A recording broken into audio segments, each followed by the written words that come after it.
Évangile de Luc, chapitre 6. Il arriva un jour de Shabbat appelé second premier, que Jésus traversait des champs de blé. Ses disciples arrachaient des épis et les mangeaient après les avoir froissés dans leurs mains. Quelques pharisiens leur dirent « Pourquoi faites-vous ce qu'il n'est pas permis de faire pendant le Shabbat ?»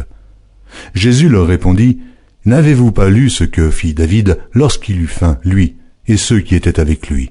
Comment il entra dans la maison de Dieu, prit les pains de proposition, en mangea, et en donna à ceux qui étaient avec lui. Comment il entra dans la maison de Dieu, prit les pains de proposition, et mangea, et en donna à ceux qui étaient avec lui, bien qu'il ne soit permis qu'aux sacrificateurs de les manger. Et il leur dit, le Fils de l'homme est maître même du Shabbat. Il arriva un autre jour de Shabbat, que Jésus entra dans la synagogue, et qu'il enseignait. Il s'y trouvait un homme dont la main droite était sèche. Les scribes et les pharisiens observaient Jésus pour voir s'il ferait une guérison le jour du Shabbat. C'était afin d'avoir sujet de l'accuser. Mais il connaissait leurs pensées, et il dit à l'homme qui avait la main sèche, « Lève-toi et tiens-toi là au milieu. » Il se leva et se tint debout.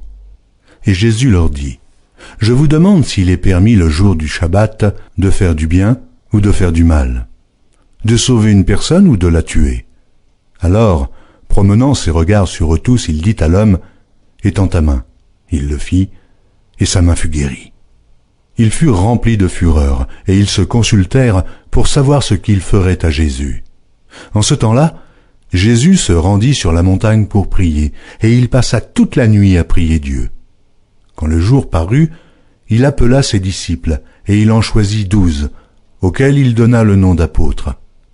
Simon, qu'il nomma Pierre, André, son frère, Jacques, Jean, Philippe, Barthélemy, Matthieu, Thomas, Jacques, fils d'Alphée, Simon, appelé le Zélote, Jude, fils de Jacques, et Judas Iscario, qui devint traître. Il descendit avec eux et s'arrêta sur un plateau où se trouvait une foule de ses disciples et une multitude de peuples de toute la Judée, de Jérusalem et de la contrée maritime de Tyr et de Sidon. Ils étaient venus pour l'entendre et pour être guéris de leur maladie. Ceux qui étaient tourmentés par des esprits impurs étaient guéris, et toute la foule cherchait à le toucher, parce qu'une force sortait de lui et les guérissait tous. Alors, Jésus, levant les yeux sur ses disciples, dit « Heureux vous qui êtes pauvres, car le royaume de Dieu est à vous. Heureux vous qui avez faim, maintenant, car vous serez rassasiés. Heureux vous qui pleurez maintenant, car vous serez dans la joie. Heureux serez-vous lorsque les hommes vous haïront, lorsqu'on vous chassera, vous outragera, et qu'on rejettera votre nom comme infâme à cause du Fils de l'homme. Réjouissez-vous en ce jour-là et tressaillez d'allégresse, parce que votre récompense sera grande dans le ciel, car c'est ainsi que leur Père traitait les prophètes. Mais malheur à vous, riches, car vous avez votre consolation. Malheur à vous qui êtes rassasiés, car vous aurez faim. Malheur à vous qui riez maintenant, car vous serez dans le deuil et dans les larmes. Malheur lorsque les hommes diront du bien de vous, car c'est ainsi qu'agissait leur Père à l'égard des faux prophètes. Mais je vous dis à vous qui m'écoutez, aimez vos ennemis, faites du bien à ceux qui vous haïssent, bénissez ceux qui vous maudissent, priez pour ceux qui vous maltraitent. Si quelqu'un te frappe sur une joue, présente-lui aussi l'autre. Si quelqu'un prend ton manteau, ne l'empêche pas de prendre encore ta tunique. Donne à quiconque te demande, et ne réclame pas ton bien à celui qui s'en empare. Ce que vous voulez que les hommes fassent pour vous, faites-le de même pour eux. Si vous aimez ceux qui vous aiment, quel gré vous en sera-t-on? Les pécheurs aussi aiment ceux qui les aiment. Si vous faites du bien à ceux qui vous font du bien, quel gré vous en sera-t-on? Les pécheurs aussi agissent de même. Et si vous prêtez à ceux de qui vous espérez recevoir, quel gré vous en sera-t-on? Les pécheurs aussi prêtent aux pécheurs afin de recevoir la pareille. Mais aimez vos ennemis. Faites du bien et prêtez sans rien espérer. Et votre récompense sera grande, et vous serez fils du Très-Haut, car il est bon pour les ingrats et pour les méchants. Soyez donc miséricordieux, comme votre Père est miséricordieux. Ne jugez point, et vous ne serez point jugés. Ne condamnez point, et vous ne serez point condamnés. Absolvez, et vous serez absous. Donnez, et il vous sera donné. On versera dans votre sein une bonne mesure, serrée, secouée et qui déborde, car on vous mesurera avec la mesure dont vous vous serez servi. Il leur dit aussi cette parabole.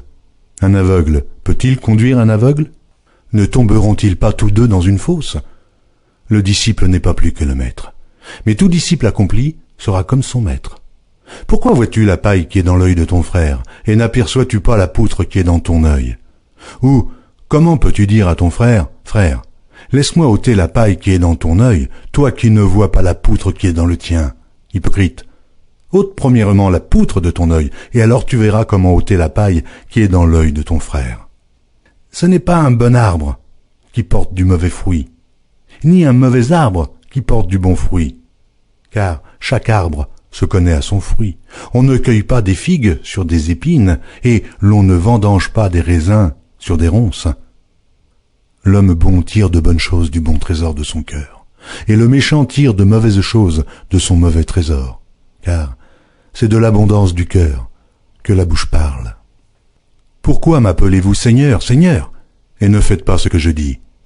Je vous montrerai à qui est semblable tout homme qui vient à moi, entend mes paroles et les met en pratique. Il est semblable à un homme qui, bâtissant une maison, a creusé profondément, et a posé le fondement sur le roc. Une inondation est venue, et le torrent s'est jeté contre cette maison, sans pouvoir l'ébranler, parce qu'elle était bien bâtie. Mais celui qui entend et ne met pas en pratique est semblable à un homme qui a bâti une maison sur la terre, sans fondement.